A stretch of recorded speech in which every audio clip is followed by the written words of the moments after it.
Salut, c'est Marion et bienvenue sur la chaîne. Aujourd'hui on se retrouve pour un tag. Ça fait vraiment longtemps que je n'ai pas fait de tag sur cette chaîne et je me suis dit que pendant ce mois de décembre c'était quelque chose d'assez agréable à regarder et j'ai vu que certaines personnes avaient créé un nouveau tag. Donc le 1er décembre j'ai vu sur la chaîne de Piketty Bookin un nouveau tag.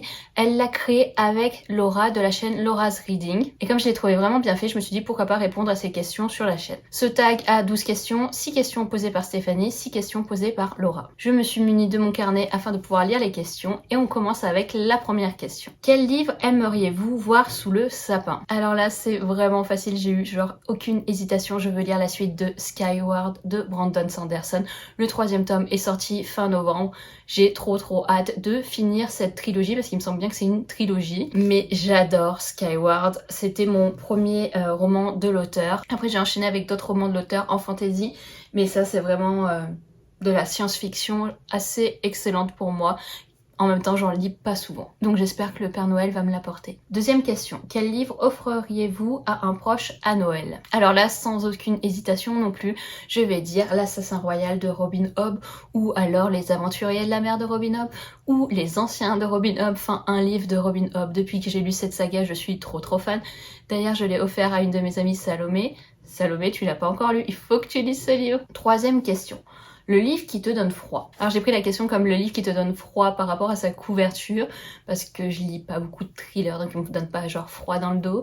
Je lis pas beaucoup de romans qui se passent en hiver non plus, mais là dans ma palle il y en avait un. Il s'agit de Winter Song de S.J. Jones, qui m'avait été offert par la Bibliothèque Jaune, c'est-à-dire Chantal, que je n'ai toujours pas lu, mais qui cet hiver sortira de ma palle, car bah voilà, il va parfaitement avec la saison, et il ne peut pas rester plus longtemps dans celle-ci. Quatrième question. Le livre qui te réchauffe le cœur. Là aussi j'ai pas eu d'hésitation, j'ai mis La Maison au milieu de la mer Céruléenne. Ça a été vraiment un gros coup de cœur, j'ai adoré, je m'attendais pas du tout à ressentir ça pendant ma lecture et ça a été vraiment une lecture doudou que je conseille à tout le monde et voilà, si on a un petit coup de mou, je trouve que ça apporte un peu de gaieté dans notre vie. Question 5. Le personnage avec qui tu te blottirais bien sous la couette.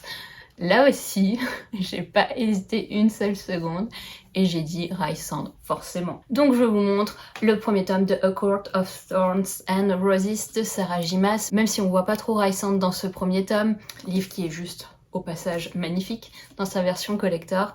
Voilà, Rysand c'est un peu le gars, on va dire, le personnage masculin de fiction qui me reste en tête avec genre Pita, donc voilà, c'était Rysand ou Pita, ça sera Rysand, désolé Pita. Question 6.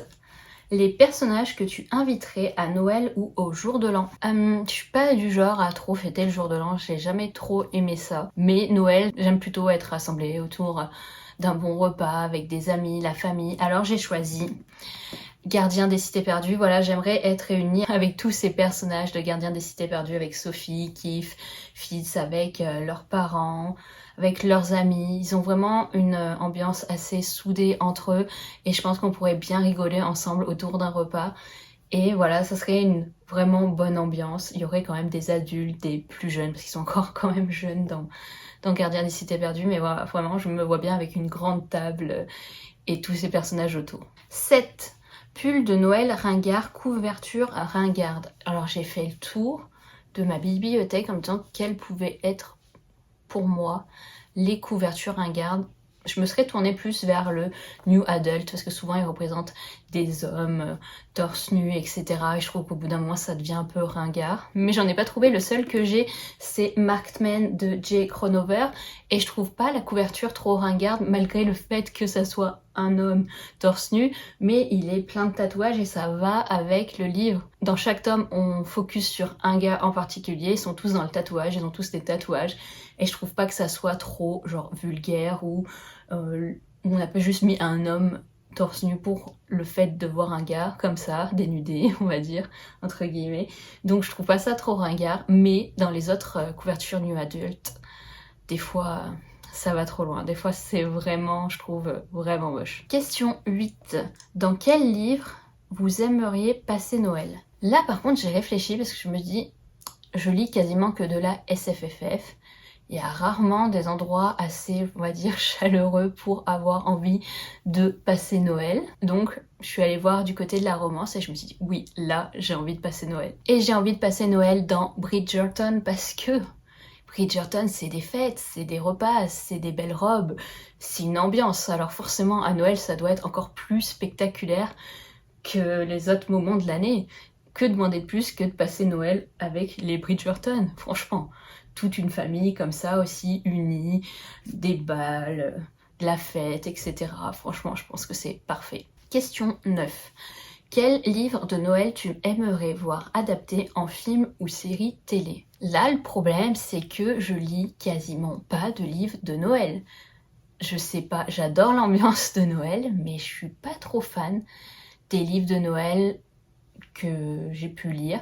Je vais en recevoir un en service de presse sous peu, donc je sais pas encore s'il va me plaire ou pas. Le dernier que j'ai lu, j'ai pas spécialement aimé, c'était un en anglais avec Salomé. Mais du coup, pour cette question, je vais tricher et je vais dire quel livre aimeriez-vous voir adapté en série ou télé, pas quel livre de Noël, voilà. Et j'ai mis The Cruel Prince de Holly Black parce que j'adore les failles et que je veux absolument que ce genre de roman soit adapté. Je pense en série télé parce qu'il y a plus de potentiel dans une série, il y a moins d'argent des fois, mais je pense qu'on peut mieux adapter un roman, surtout quand c'est juste une trilogie avec le budget que les personnes ont. Je sais qu'il a été pour certains surcoté, mais quand je l'ai lu en anglais, j'avais vraiment adoré le premier tome et j'ai juste adoré la suite aussi. Question 10. Un livre qui te fait retrouver ton âme d'enfant. J'ai mis le premier tome de Magisterium parce que au moment où je l'ai lu, j'ai vraiment eu la même sensation que quand j'ai lu Harry Potter. C'est-à-dire que je me suis dit, waouh, c'est une saga qui me rappelle tellement ce moment, tellement les mêmes émotions, et ça m'a fait replonger en gros dans mon enfance. Et j'ai pas eu cet effet-là avec un roman jeunesse depuis vraiment longtemps. Question 12. Pour décorer le sapin, le plus beau livre de ta bibliothèque. Là, j'ai cherché le plus beau du plus beau. Je savais pas trop. Je sais pas trop vers quoi me tourner. Et j'en ai sélectionné un qui est peut-être pas forcément le plus beau, mais l'un des plus beaux. Et j'ai pris le livre collector de Throne of Glass de Sarah J. Maas, que je trouve juste magnifique. C'est comme A Court of Thorns and Roses, je les trouve super beaux. J'ai hésité avec ceux de Six of Crows, mais c'est plus l'intérieur que je trouve beau et moins la couverture en tant que telle. Et pour finir, on pouvait, si l'on souhaitait, taguer des personnes pour qu'elles puissent faire ce tag. Ça n'a rien d'obligatoire. Les personnes que je vais taguer, vous êtes absolument pas obligés de le faire. La première personne que je tag, c'est Elise de la chaîne A Book and a Cup, parce que je sais qu'elle fait des vlogmas et que je me suis dit pourquoi pas. Si un jour elle manque d'inspiration dans ses vlogmas, elle pourrait faire un tag de Noël, et je suis sûre que pas mal de gens ont envie de savoir les réponses à ces questions. Moi j'ai vraiment envie de savoir en tout cas quel est le plus beau livre de ta bibliothèque. Ensuite je tag Chantal de la bibliothèque jaune, même si je sais que c'est fort peu probable qu'elle fasse cette vidéo parce que Chantal est censée partir en vacances à l'étranger, donc je pense pas qu'elle aura le temps de tourner tout ça, de monter cette vidéo avant de partir, mais au passage c'était juste pour lui faire un petit coucou. Et je vais aussi taguer Émilie de la chaîne Azaniel parce que j'adore sa chaîne et je me suis dit pourquoi pas. Si franchement ça tente, pourquoi pas, même si t'as envie de le faire juste sur Instagram, t'es pas obligé de le faire sur Booktube, voilà. Et puis allez voir sa chaîne, j'adore vraiment son contenu. Je ne vais pas taguer Salomé de la chaîne Kiss the Librarian, je suis sûre qu'elle le fera pas.